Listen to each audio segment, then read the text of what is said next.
fan. I'm a fan of all the amendments, and I don't know anybody who's not. The Second Amendment says that we have the right to bear arms, in the same way that the First Amendment says that we have the right to free speech, yet we regulate that. We say you can't yell fire at a movie theater, you can't say things that put me at risk. We're going to put some sidebars on that. But we also like to keep it pretty wide and open because we know that the government can overreach as well. So I feel the exact same about the Second Amendment. Of course we have the right to bear arms. The question is, what are the limits to that? So the first thing that I would say is it feels really weird. It feels really unhealthy that we're having these mass shootings and they've become so normal that we move directly into policy or we move directly into like defensiveness. They're happening so often, I feel like we don't even have time to be sad.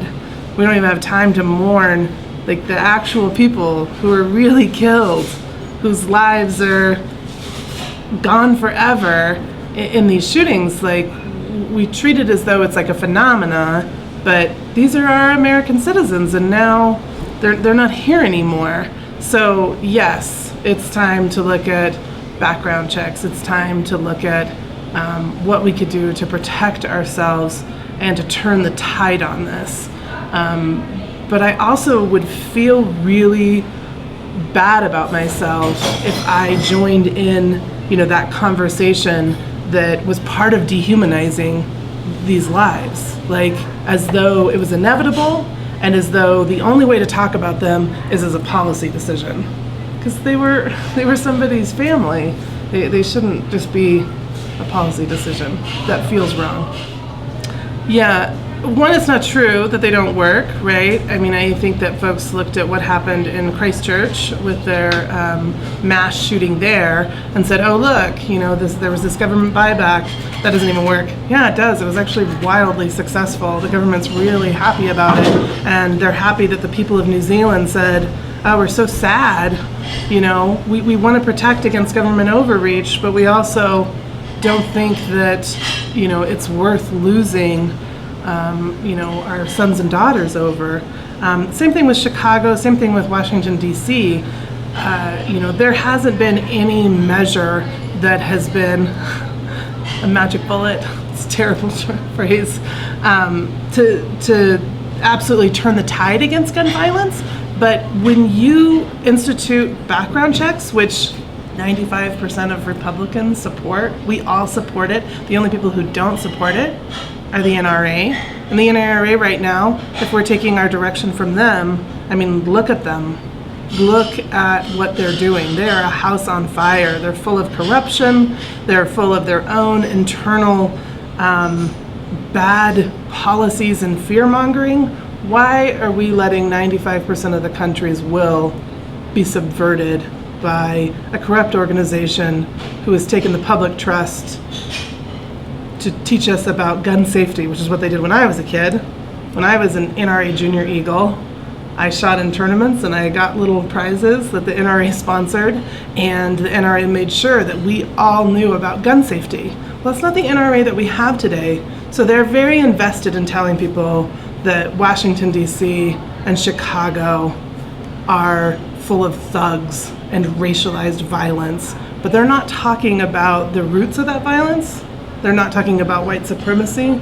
They're not talking about how those communities became so violent, because it doesn't serve their interest, and I think we should be done serving the interests of the NRA. When I grew up, we always went to gun shows / doll shows. I'm not sure what that was about, but here in the Intermountain West, we like our guns with dolls.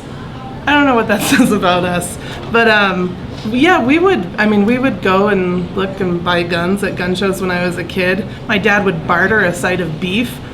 One year, really disastrously, he bought my mother a rifle that he wanted for her birthday. That was a really bad year. That was like 30 years ago. We still talk about it. Not a great idea. I mean, I'm very familiar with all the different ways that we as Westerners can purchase firearms.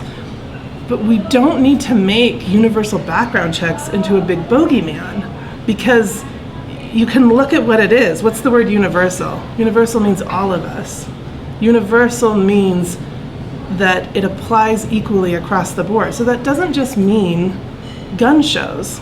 They're selling dolls or knives made out of, antler horns, or guns. What it would look like is anybody who's selling a gun, you go and you meet down at your local gun dealer who is authorized, who can do background screens. And here in Wyoming, I don't think anybody is more than 10 miles away from an authorized gun dealer. And that's not like something I made up. I think that's actually like none of us are more than 10 miles away. It's not a hardship.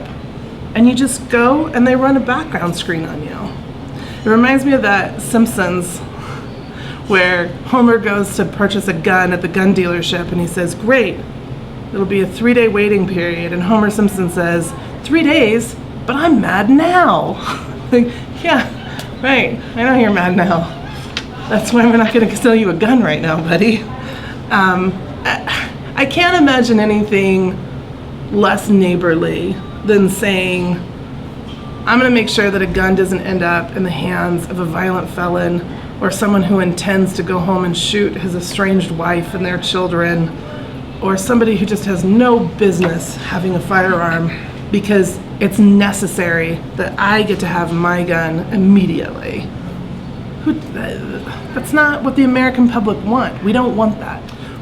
We can peddle in those fear stories, right? We can ramp up that fear and say jackbooted thugs are gonna show up at your front door and they're gonna, rip through your sock drawer until they find your firearms, and we must, fight and arm ourselves against that. But we actually have a really horrific story that's actually playing out right now that isn't hypothetical. And that's, we have kids who don't want to buy shoes that have light up, little lights on them because they don't want the active shooter to find them when they're in their schools. Like, we have a very real horror story that isn't hypothetical at all. When I go to a music concert, I'm not thinking about the stage and how great the performance is. I'm thinking about where the exits are. I'm thinking about, should I have brought my kids here? That's an actual horror story, and it's actually happening right now. I don't need to invent jackbooted thugs coming through my door. Having said that, we don't disagree that there's a sincere concern about overreach of the government, and I don't think that Tyler's wrong to raise that as a concern.